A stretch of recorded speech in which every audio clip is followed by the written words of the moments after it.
The Fujian aircraft carrier is about to enter service, so let's have a brief discussion on this topic today.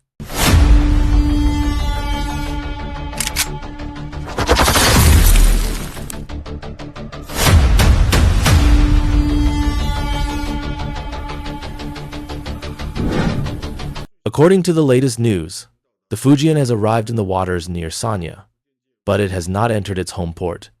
Instead, it conducted helicopter take, off, and landing operations outside the port. Regarding the commissioning of the Fujian this time, we mainly want to talk about some confusing issues that people have about aircraft carriers.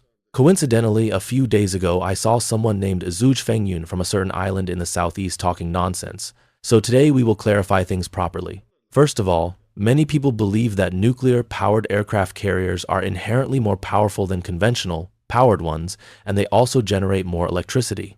Is this actually the case? Let's take a look.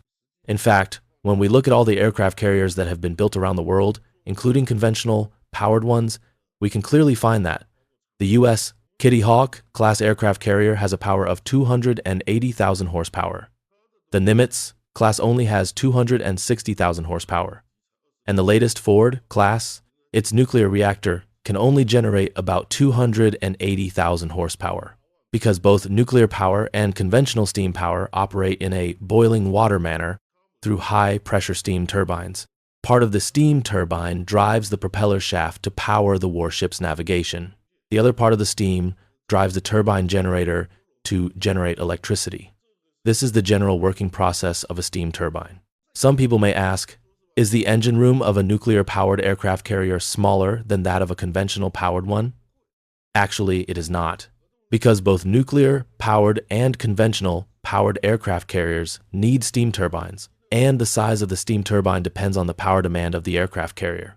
Whether it is a nuclear reactor or a boiler, they are actually only responsible for boiling water. We can see that the length of the engine room, including the reactor and the steam turbine as the main engine of the Nimitz class aircraft carrier, reaches 92.6 meters, while for the same Level Forrestal class and Kitty Hawk class, their engine room sections are only 85.3 meters long. Therefore, it is obvious that nuclear-powered aircraft carriers do not have a significant advantage in terms of the space occupied by the engine room. In fact, they are even at a disadvantage. This is a photo taken during the latest construction of the US Ford class aircraft carrier. We can see that these two large white boxes are nuclear reactors, and the one next to them is the turbine, that is to say, the steam turbine, which is responsible for outputting power. It can be seen from this that the power system of a nuclear-powered aircraft carrier actually occupies a very large volume. Looking at this photo taken during the construction of the Soviet aircraft carrier Admiral Kuznetsov, this is a conventional power boiler, and this platform is where the steam turbine will be placed in the future. It is obvious that two boilers drive one steam turbine, and the total volume of 4 boilers is actually smaller than that of one nuclear reactor. Therefore, there is no essential difference between conventional powered aircraft carriers and nuclear-powered ones in terms of power output and power supply. The key lies in how much power their own nuclear reactors or boilers can generate. Moreover, in the past, people all thought that steam turbines of aircraft carriers accelerated slowly. Of course, when it comes to the acceleration performance of steam turbines, they are definitely not as good as gas turbines and diesel engines. But compared with those warships during World War II, the boilers of modern conventional-powered aircraft carriers have undergone many improvements in heating technology. Therefore, their acceleration speed is far not as slow as people imagine, and there is no need to preheat the boilers 1 or 2 days in advance at all. If a conventional-powered aircraft carrier wants more power, the method is very simple. Just increase the number of boilers, and the power will increase accordingly. Due to the progress of boiler technology, modern aircraft carriers with a displacement of more than 60,000 tons usually have 8 boilers if they adopt conventional power. As for the warships of the last century, they had more boilers. For example, the Japanese Taiho class aircraft carrier had 12 boilers. The German Bismarck class battleship at that time had as many as 15 boilers. Therefore, for conventional powered aircraft carriers, if necessary, they can simply make the engine room longer and install more boilers inside. In this way, the power will not be worse than that of nuclear-powered aircraft carriers. In fact, the electricity generated by nuclear-powered aircraft carriers also relies on part of the steam produced by the nuclear reactor to drive the turbine generator, or is generated by diesel engines. We can see that in fact, the Liaoning, Shandong, and including the Fujian aircraft carriers all use diesel engines for auxiliary power generation. It is obvious that this is the Shandong aircraft carrier, and the sooty area on it is the exhaust port of the diesel engine. The Fujian also has a black part on its side, and it is also equipped with a diesel generator. Therefore, in terms of power supply, if we do not want to divert power from the boiler, we can completely obtain sufficient power for the warship by increasing the power generation of diesel engines, and there is no problem with power supply at all. Moreover, for the steam catapult system, the steam it uses actually comes from the steam generated by the boiler. This steam is transported to the air tank of the steam catapult system for catapulting carrier-based aircraft. Steam is not generated out of thin air, and it is impossible to set up a separate steam generator to provide steam for the original steam catapult system. On the contrary, the volume requirement of the electromagnetic catapult system is much smaller than that of the original steam catapult system. Moreover, we can find that because the steam catapult system itself needs to consume a lot of energy to generate steam. After all, it needs to boil water, and there is also a large loss during the steam transmission process. The energy efficiency of the steam catapult is very low, only 4% to 6%, while the energy efficiency of the electromagnetic catapult can reach 60%. Although we can see that the power of the electromagnetic catapult can reach about 100 megawatts during the 3-second catapult process, this 100 megawatts does not mean that the electricity is used to catapult the carrier-based aircraft immediately while generating electricity. In fact, for the electromagnetic catapult, this 100 megawatts of electricity is stored first. Because even for the so-called nuclear-powered Ford-class aircraft carrier, its power consumption is 3 times that of the Nimitz class, and the total power generation of the Ford class is only 104 megawatts. It is impossible to stop the aircraft carrier just to catapult the carrier-based aircraft, right? Therefore, this electricity is actually stored first. Let's calculate. In fact, this translates to a power consumption of about 83 kilowatt hours per catapult. We can see that if a diesel engine is used, here referring to a civilian diesel engine, the specific situation of military diesel engines is not very clear. About 83 kilowatt hours of electricity, that is to say, 83 kilowatt hours requires 20.75 kilograms of diesel oil at a time. Even if the Nimitz class aircraft carrier maintains a sortie rate of 1,000 sorties in 4 days. In fact, it is difficult for the Nimitz class to complete more than 200 aviation sorties a day. The diesel oil consumed is only 20 tons. But if it is a steam catapult, each catapult will consume 614 kilograms of steam. Therefore, using a steam catapult actually consumes much more energy. Therefore, the electromagnetic catapult system is compatible with both conventional powered and nuclear powered aircraft carriers, and there is no difference. The most crucial thing is to see how much power the aircraft carrier itself can provide. Moreover, under the same power condition, the energy required by the electromagnetic catapult is far lower than that of the steam catapult. In addition, the electromagnetic catapult can also generate electricity through other methods, while for the steam catapult, the source of steam can only rely on the steam turbine. Let's look at another claim.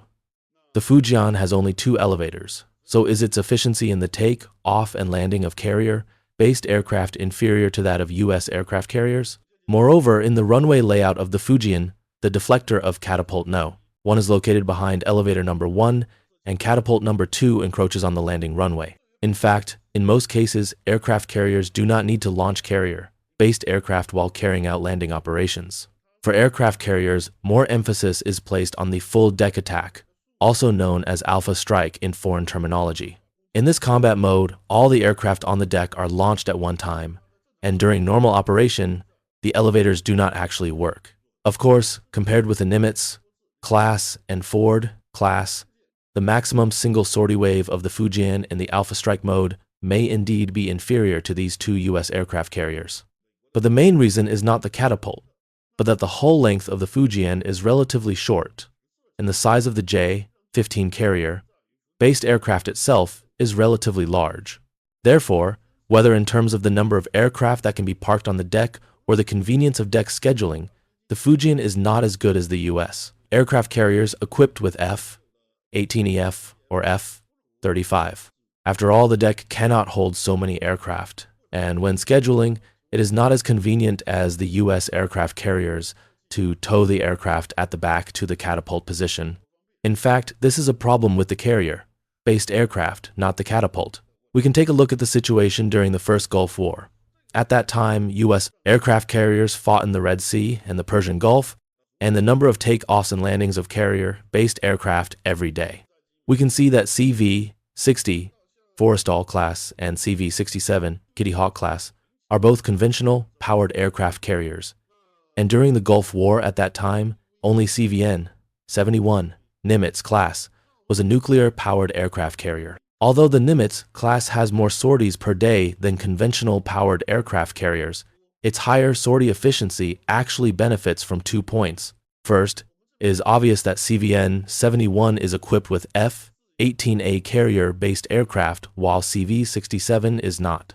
The F-18 itself is a very small-sized aircraft, and the F-18A is also a model that is relatively easy to maintain, so its sortie efficiency is higher. This point is actually closely related to the carrier-based aircraft. Second, the number of sorties of an aircraft carrier per day is actually also closely related to its distance from the battlefield. We can clearly see that the number of sorties of aircraft carriers departing from the Red Sea position is much less than that of those departing from the Persian Gulf position. In the scenario of a confrontation between major powers like China and the United States, it is unlikely that both sides will deploy their aircraft carriers as close as 280 nautical miles, about 518.6 kilometers, from the battlefield. Because once reaching a distance of 280 nautical miles, even helicopters can play a role in situational awareness on the battlefield. If aircraft carriers really confront each other in a war, both sides will definitely try to keep a long distance as much as possible.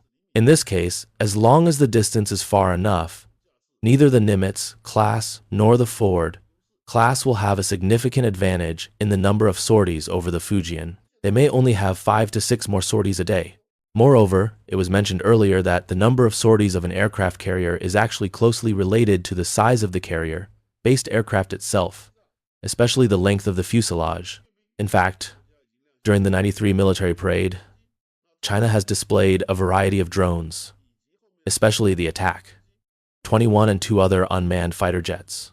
If the Attack, 11 and subsequent carrier-based unmanned fighter jets are deployed on the Fujian, it will be found that the size of these 3 drones is smaller than that of the F-18. In this way, more aircraft can be parked on the aircraft carrier deck. Moreover, the fuselage length of these 3 drones is much shorter than that of the F-18 and the length of the carrier-based aircraft is very important for aircraft carrier scheduling. Therefore, their daily sortie efficiency will be higher than that of the Nimitz class and Ford class. In addition, unmanned combat aircraft can also increase the attack range of the aircraft carrier. This is a domestic schematic diagram of drone anti-ship operations. For the Attack 11, its range is quite impressive. Due to the adoption of a flying wing layout and being a subsonic model, its range is much longer than that of a series of existing US carrier-based aircraft. In fact, the Attack 11 can carry out relay command through carrier-based aircraft such as the J-35 to attack enemy surface ships. Therefore, compared with the current US aircraft carriers using F-18 or F-35, the attack radius of China's aircraft carriers will be greatly increased. Let's look at another question. Many people believe that China currently has only 3 aircraft carriers. If the United States intervenes in the affairs of a certain island in the southeast, do we have to deploy the aircraft carriers directly southeast of the island? In fact, it is not necessary at all, because we can clearly see the seabed situation of the entire East Asia. Most areas around the Ryukyu Islands are shallow sea areas with only a small deep sea area. As we discussed earlier, China's unmanned underwater vehicles and underwater monitoring networks can be deployed along the shallow sea area of the Ryukyu Islands. In addition, between the Philippines and a certain island in the southeast, although there is a so-called deep sea area, we can see that there are obvious seamounts here, and this part of the area also belongs to the shallow sea area. China can also deploy underwater monitoring networks and unmanned underwater vehicles near here. In this case, the combat radius of flying wing layout drones like the Attack 21 is very impressive. In fact, US Nuclear submarines dare not enter the waters west of the Ryukyu Islands, because for nuclear submarines, shallow sea areas are not conducive to their concealment and maneuvering. In this regard, China not only has an advantage in the number of submarines, but U.S. nuclear submarines will also encounter surveillance and interference from various types of unmanned underwater vehicles. Moreover, nuclear submarines can only give full play to their advantages in the deep ocean. We can see that the area of this water area is actually quite vast. China's aircraft carriers can carry out large-scale maneuvers in this water area, and then cooperate with unmanned carrier-based aircraft to extend the combat radius. As long as the aircraft carrier carries out large-scale maneuvers in the waters northeast of a certain island in the southeast, its carrier-based aircraft can easily cut off and prevent the so-called wartime support from the United States to the island. Therefore, the deployment of aircraft carriers does not need to be placed directly east of the island, nor do they need to fight in deep sea areas. Moreover, in terms of underwater cover, there is no need for nuclear submarines to assist. It is only necessary to deploy conventional submarines and unmanned underwater vehicles in the launch positions where the enemy may appear in advance for defense. On the contrary, if the United States wants to intervene in the affairs of China's southeast coastal areas, it will not only face the threat of China's aircraft carriers in the deep sea area, because in the deep sea area, nuclear-powered submarines can give full play to their huge advantages and easily launch attacks on enemy aircraft carriers, but also the United States has now eliminated the S-3 anti-submarine aircraft and now relies entirely on the P-8 anti-submarine aircraft. The P-8 anti-submarine aircraft mainly relies on fixed land-based airports, and during the war, these land-based airports are likely to be destroyed by China. In addition to the Dongfeng Express ballistic missiles, various types of long-endurance drones in China, especially stealth long-endurance drones, can also easily destroy enemy airports. Because for an aircraft carrier compared with a land airport, its biggest advantage is that it is a mobile airport, and it is difficult for the enemy to locate it. However, for fixed land airports, with the increasing number of precision strike weapons and low-cost weapons, their survival rate is very low. The United States is now also developing cheap cruise missiles with a range of more than 1,000 kilometers, which makes the survival of land airports face severe challenges. The biggest advantage of an aircraft carrier is that it can maneuver continuously on the battlefield, making it difficult for the enemy to locate it. Of course, if the aircraft carrier is close to the enemy, positioning it is not a big problem. Moreover, we can see that this water area is exactly within China's East China Sea Air Defense Identification Zone. China's aircraft carriers can maneuver freely within the vast scope of the East China Sea Air Defense Identification Zone. Even if they move to the northeast of Taiwan, or even the waters north of the Diaoyu Islands, the combat radius of their carrier-based aircraft is completely capable of confronting U.S. aircraft carriers. There is no need to go to the so-called deep sea area east of the Pacific Ocean of a certain island in the southeast. Some people on a certain island in the southeast, and some remarks on the internet, have not correctly understood the difference in advantages between nuclear-powered and conventional-powered aircraft carriers. Compared with conventional-powered aircraft carriers, nuclear-powered ones can actually maintain high maneuverability with a speed of more than 25 knots, about 46.3 kilometers per hour, on the battlefield. Some people may ask, conventional-powered destroyers are not nuclear-powered, so can they keep up with the speed of nuclear-powered aircraft carriers? In fact, most of the aircraft carrier formation photos we usually see are taken to create a magnificent visual effect. In the air defense formation during the war, there will be a relatively long distance between the escort ships and the aircraft carrier. For example, during the Cold War, the distance between the air defense ships and the aircraft carrier in the U.S. aircraft carrier formation actually exceeded 50 kilometers. During the war, the escort formation of the aircraft carrier is not willing to escort closely next to the aircraft carrier, but will build a large-scale air defense circle in an area where air defense firepower can be organized in advance. Moreover, the air defense ship itself also plays the role of air defense supplement. Therefore, during the war, there is no need for escort ships to follow closely beside the aircraft carrier. There will be a relatively long distance between the escort ships and the aircraft carrier, and they do not need to maintain the same speed. This is one of the advantages of nuclear-powered aircraft carriers. Another great advantage of nuclear-powered aircraft carriers over conventional-powered ones is that since they do not need to carry ship-used fuel, they can carry more aviation fuel and aviation ammunition so their deployment time in the theater can be longer than that of conventional powered aircraft carriers. This is another advantage of nuclear-powered aircraft carriers. There is another advantage. After entering the theater, conventional powered aircraft carriers also need to carry out high mobility deployment, but this high mobility state can usually only last for 1 or 2 days. After 1 or 2 days, the ship's fuel will be insufficient and needs to be replenished. In this case, the enemy can infer the possible supply points of the conventional powered aircraft carrier by analyzing its activity time in the theater. Current professional staff, with the assistance of artificial intelligence and their own professional quality, are fully capable of doing this. Therefore, conventional powered aircraft carriers are relatively more likely to be ambushed during supply. This is where conventional powered aircraft carriers are inferior to nuclear powered ones. We have talked a lot. In fact, conventional powered aircraft carriers are not inferior to nuclear powered ones in terms of carrier-based aircraft sortie rate, power supply, or power output. The main differences between them are, in terms of the duration of deployment in the theater and battlefield survivability, conventional powered aircraft carriers are relatively inferior to nuclear-powered ones. This is the key point that many people want to discredit conventional powered aircraft carriers but fail to find correctly.